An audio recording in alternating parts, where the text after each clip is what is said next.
প্রশ্ন করা দরকার ছিল এখন শুভেন্দু অধিকারীকে।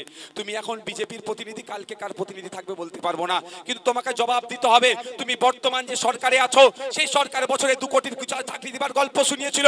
11 বছরে 22 কোটি চাকরি ভারতবর্ষে কারা কারা পেয়েছে সেই জায়গাটা আগে দেখাও। প্রশ্ন করার দরকার ছিল এই জায়গায় দাঁড়িয়ে যে আপনারা 11 বছর সরকার চলছে, আপনারা গল্প শুনিয়েছিলেন যে আজকে দিনের গল্প, 1 টাকা দিলে $1 গল্প শুনিয়েছিলেন। আমরা কি দেখছি 2014 সালে 61 টাকা দিলে $1 পেতাম, আর 2025 সালে 11 বছরের মধ্যে এমন আজকে দিনের গল্প শুনিয়েছো আমাকে 79 টাকা দিলে $1 কিনতে হচ্ছে। আপনারা শুভেন্দু অধিকারীকে প্রশ্ন করুন, এখন ছিল প্রশ্ন করার সময় যে আপনারা 2014 সালের আগে নাকি বুড়া দিন ছিল, এখন আজকে দিন হয়েছে। কিন্তু আপনাদের আজকে দিন কেমন আমরা বুঝতে পেরেছি। কদিন আগে ধানতেরাসের অনুষ্ঠান গেল না? আমাদের সমাজের হিন্দু ভাইদের ধর্মীয় বিশ্বাস কি যে ধানতেরাসের দিনে একটু সোনা গহনা কিনলে তাদের লক্ষ্মী লাভ হবে। তাদের বিশ্বাসে আপনার আমার কলম তোলার একটু ক্ষমতা নেই, তাদের বিশ্বাস। এটা আপনি তো কি বলছি বুঝতে পেরেছেন? 2014 সালে 10 গ্রাম 24 ক্যারেট সোনার দাম ছিল মাত্র 28,000 টাকা।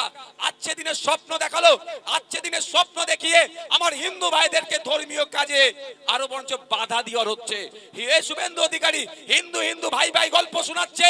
আমি শুভেন্দু অধিকারীকে এই নন্দীগ্রামের মাটি থেকে জানতে চাই যে 2014 সালে 10 গ্রাম সোনার দাম ছিল 28,000 টাকা, আর 2025 সালে কি করে 1,28,000 টাকা দাম হলো? তাহলে আমার হিন্দু ভাইরা ধানতেরাসের সময় একটু যে সোনা কিনবে শান্তির সাথে, তুমি হিন্দু হিন্দু ভাই ভাই করলো কেন 1 লক্ষ টাকা দাম বাড়লো এই 11 বছরে? এর জবাবটা অন্য কেউ দেবে না, শুভেন্দু অধিকারীকে দিতে হবে। হিন্দু হিন্দু ভাই ভাই স্লোগান তুলেছে, তাহলে হিন্দু ভাইরা ধানতেরাসের দিনে ধর্মীয় ভাবে তাদের বিশ্বাস সোনা কিনলে লক্ষ্মী লাভ হবে। তাহলে যদি বেশি দাম হয়ে যায় সে সোনা কিনতে পারবে? তাহলে হিন্দু হিন্দু ভাই ভাই হিন্দুর উপকার করলো না ক্ষতি করলো? 11 বছর ধরে বিজেপি হিন্দুর ক্ষতি করলো না উপকার করেছে? এই ধরনের ব্যাপকভাবে ক্ষতি করেছে। এই প্রশ্নটা করার দরকার ছিল। তার পরিবর্তে ভাইজান এসে কি বোঝাচ্ছে আধারের সাথে প্যান কিভাবে হবে, কিভাবে ফর্ম ফিল আপ হবে, এই কাজে আমাদেরকে পাগলা করে রেখে দিয়েছে। এটা বিজেপি তৃণমূল করে করেছে। তৃণমূলকে আজকে এই জায়গায় দাঁড়িয়ে প্রশ্ন করার দরকার ছিল নন্দীগ্রামের যে প্রাইমারি স্কুলগুলো আছে কেন শিক্ষক নাই? 2022 সালে যারা টেট পাস করে বসে আছে তারা 50,000 যে ভ্যাকান্সির দাবি তুলেছে, একদম ভ্যালিড তাদের ডিমান্ড। সেই ডিমান্ড অনুযায়ী এখনো পর্যন্ত 50,000 স্কুলে একটি করে যদি টিচার দেওয়া হয় 50,000 টিচার কেন নিয়োগ হচ্ছে না? এই দাবিটা তোলার দরকার ছিল। তার পরিবর্তে কোথায় সই করতে হবে, কোথায় ছবি লাগাতে হবে ভাইজানকে বলতে হচ্ছে, কারণ এমন অ্যাটমসফিয়ার ক্রিয়েট করেছে। এটা হচ্ছে বিজেপি তৃণমূলের বাইনারি। ওরা আপনাকে আমাকে মূল মুদ্দা মূল ডিমান্ড থেকে দূরে সরিয়ে রেখে, কখনো দেখেন না ভোটার কার্ডের সাথে আধার কার্ডের প্যান লিঙ্ক করো, ব্যাংকের সাথে আধারের লিঙ্ক করো, অমুকের সাথে তমুকের করো, এই নিয়ে হুড়োহুড়ি, এই নিয়ে লাইনে দাঁড় করাচ্ছে। এটাও একটা ওই লাইনে দাঁড় করার কৌশল ছাড়া আমি কিচ্ছু আর মনে করছি না। তাই বন্ধুগণ, আমরা যেমন স্বাভাবিক জীবনযাপন করি, সকালে উঠে যে মাঠে যাই, যে সাংবাদিকতার কাজ করে, যে ডেলিভার, যে ভ্যান চালায়, যে রিক্সা চালায়, যে শিক্ষকতা করে, যে হাউস ওয়াইফ, প্রত্যেককে বলবো হেডেক নেওয়ার কোনো জায়গা নাই। স্বাভাবিক জীবনযাপন করুন। আর এই ফর্মটা আর বুঝিয়ে গেলাম, বারো যারা আমার থেকে ভালো করে যারা অনলাইনে বোঝাচ্ছে সেই দেখে আপনারা ফর্ম ফিল আপ করুন। ভয় খাবার দরকার নেই। প্রশ্ন করার দরকার ছিল মমতা ব্যানার্জিকে এখানে দাঁড়িয়ে আজকে যে হসপিটালে এখানে ডক্টর নয়, ডক্টর থাকলে নার্স নাই, নার্স থাকলে ঔষধ নয়।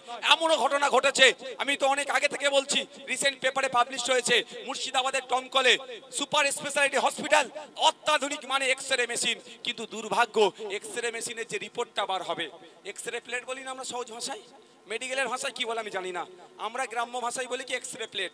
ওই এক্সরে প্লেটটা যে হবে প্রিন্ট হয়ে আসবে সেই প্লেট নাই, কিন্তু সুপার স্পেশালিটি হসপিটাল। তাহলে প্রশ্ন করার দরকার তো আজকে যে 25,000 কোটি টাকা এক বছরের স্বাস্থ্য বাজেট আপনি বরাদ্দ করেছেন পশ্চিমবাংলা 10.5 কোটি মানুষের জন্য। আবার আপনি সাথে সাথে স্বাস্থ্যসাথী কার্ডের নামে বোকা বানিয়ে দিয়েছেন মানুষকে। ওটা বোকা বানানোর কালচার আর কিছুই নয়, প্রাইভেট সংস্থাগুলোকে বরাদ্দ দিয়ে দিয়েছে।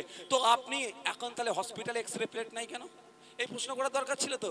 তার পরিবর্তে আপনি কি প্রশ্ন করছেন, কি করছেন, কিভাবে আমার নামটা বানান ভুল হয়ে গেলে সাদা কালি দিলে চলবে তো? তাই এটা হচ্ছে না। এখন ফর্মে যদি ভুল করে ফেলি হোয়াইটনার দিলে হবে তো? এই কাজ হচ্ছে না।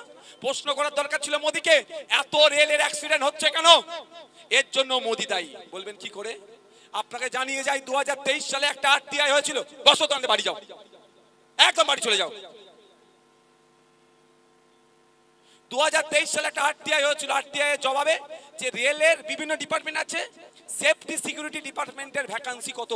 2023 সালে 1,77,000-এর অধিক ভ্যাকান্সি। সেফটি সিকিউরিটির অভাবের জন্য অ্যাক্সিডেন্ট গুলো হচ্ছে ভাই। 1,77,000-এর অধিক রেলের অ্যাক্সিডেন্ট, এই সরি ভ্যাকান্সি। এখন তো আরো বেড়ে গিয়েছে, প্রায় তাহলে এখন 2 লক্ষর কাছাকাছি। তাহলে এত লোক, রেলের সেফটি সিকিউরিটি ডিপার্টমেন্ট সামলানোর লোক অভাব, ফলে অ্যাক্সিডেন্ট হচ্ছে। তো এই প্রশ্ন করার দরকার ছিল। তার পরিবর্তে কি হচ্ছে, ওই আমরাই প্রশ্ন করছি মোদি তাহলে ফর্মটা ফিল আপ করবে কি করে, এই প্রশ্ন হচ্ছে। কিন্তু প্রশ্ন আমাদের মূল মুদ্দায় যে আপনি গল্প শুনিয়েছিলেন কি বিদেশ থেকে কালো টাকা ফিরিয়ে নিয়ে এসে 15 লক্ষ টাকা করে অ্যাকাউন্টে দেবো। চলুন মুসলমানদের অ্যাকাউন্টে দিতে হবে না, আমার কটা হিন্দু ভাই পেয়েছে দেখাক। শুভেন্দু অধিকারীকে বলতে হবে, এই নন্দীগ্রামের মানুষকে প্রশ্ন করতে হবে, হিন্দু হিন্দু ভাই ভাইয়ের গল্প শোনাচ্ছ, তোমার পেট্রোল পাম্পের সামনে লিখে দাও হিন্দু হিন্দু ভাই ভাই, মুসলমানের তেল বিক্রি নাই, তাহলে জানবে সত্যিকারের তুমি এই কথা বলছো। পেট্রোল পাম্পের সামনে লিখবে হিন্দু হিন্দু ভাই ভাই, মুসলমানের তেল বিক্রি নাই, পারবে? কঠোর ব্যবসায়ী ওই বলে না, ওইসব জায়গায় লেখে, বুঝতে পারছেন না? সব রাজনৈতিক কারবারি, এদের পাল্লায় পড়বেন না, এদের কথা শুনে হিন্দু মুসলমান ভাইরা সম্প্রীতি নষ্ট করবেন না। বিপদে পড়লে আপনার পাশের লোক মুসলিম, আপনি বিপদে পড়ছে মানে হিন্দু ভাই আগে ছুটে আসবে, আর হিন্দু ভাই বিপদে পড়েছে মানে মুসলমান ভাই যে তার বিপদে ঝাঁপিয়ে পড়বে বিপদ থেকে উদ্ধার করার জন্য। সুতরাং আমরা আলাদা হব না। আমাদের আলাদা করতে গিয়ে চেয়েছিল ব্রিটিশটা কি বঙ্গভঙ্গ করে এনফিল্ড রাইফেল, মনে আছে তো? ওই কার্তুজের ইয়েতে হয়েছিল কি, দাঁতে কেটে কার্তুজ ঢোকানো যাবে না, কারণ কার্তুজ কি বলছে কুকুর আর শুয়োরের চর্বি, গরু আর শুয়োরের চর্বিতে তৈরি। গরু আর শুয়োরের চর্বি কেন? হিন্দু ভাইরাস গরুর চর্বি থাকলে মুখে নাও নিতে পারে, আর মুসলিম ভাইরা শুয়োরের চর্বি থাকলে মুখে, তোমার তাহলে ব্রিটিশদের বিরুদ্ধে লড়াই হবে না। কত প্ল্যান দেখেছিলেন।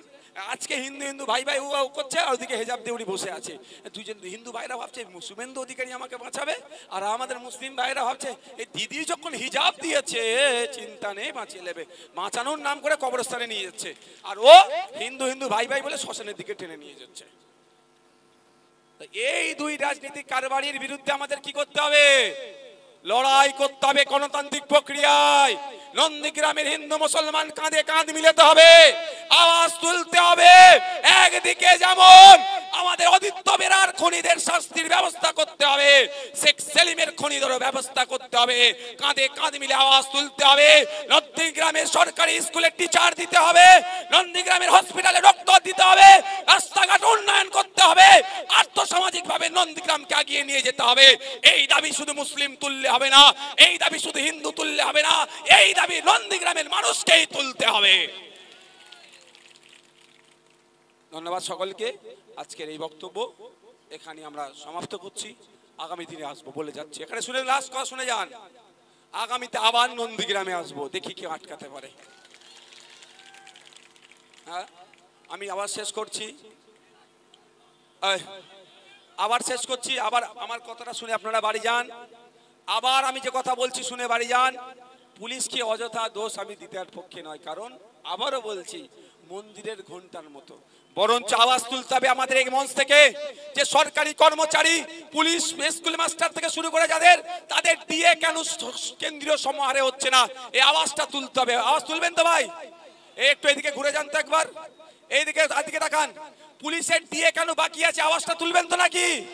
যতই পুলিশ আমাদের আটকানোর চেষ্টা করুক, ওই পুলিশের দিয়ে কেন বাকি আছে, রাজ্য সরকারের কাছে আমরা দাবি করছি অবিলম্বে আমাদের পুলিশের ডিএর ব্যবস্থা করে দেওয়া হোক। সাথে সাথে আওয়াজ তুলতে হবে, কেন আমাদের একটা পুলিশ 8 ঘন্টার বেশি ডিউটি করবে? একটা পুলিশকে আমরা দেখছি 10 ঘন্টা 12 ঘন্টা 14 ঘন্টা ডিউটি করছে, তারাও আমাদের পরিবারের একটা গুরুত্বপূর্ণ সদস্য। পুলিশের যে 2.5 লক্ষ শূন্য পদ আছে, অবিলম্বে সেই 2.5 লক্ষ শূন্য পদ যোগ্যতার ভিত্তিতে নিয়োগ করা হোক। পুলিশকে 8 ঘন্টার বেশি ডিউটি করতে দেওয়া যাবে না, এই দাবিটাও আমরা আজকে এখান থেকে তুলছি। পুলিশ আমাদেরকে আটকাতে পারে, কিন্তু আমরা পুলিশের ভালো চাইবো। পুলিশকে আমরা পরিবারের বাইরে নয়, আমাদের এই যে পরিবার এর একটা গুরুত্বপূর্ণ সদস্যকে পুলিশ, সুতরাং তাদের আমরা নিচে নেব, বিপদ হয়ে যাবে। আজকে আপনারা যারা এসছেন শান্তশিষ্টভাবে বাড়ি যান। আমি এখান থেকে আপনারা সরে যান, মিডিয়া বন্ধুরা হাঁটাইয়ে, নেতৃত্বরা যারা আছেন আপনাদের বলবো দায়িত্ব নিয়ে লোকগুলোকে সাইড করে দেন, তোমরাও সাইড হয়ে যাও। কালুবাবু লোকগুলোকে সরিয়ে দাও, গেটের এর বাইরে যাও, এর বাইরে। আপনাদের কাজ এখন নয়, এবার একটি মিডিয়ার মাধ্যমে রাজ্যের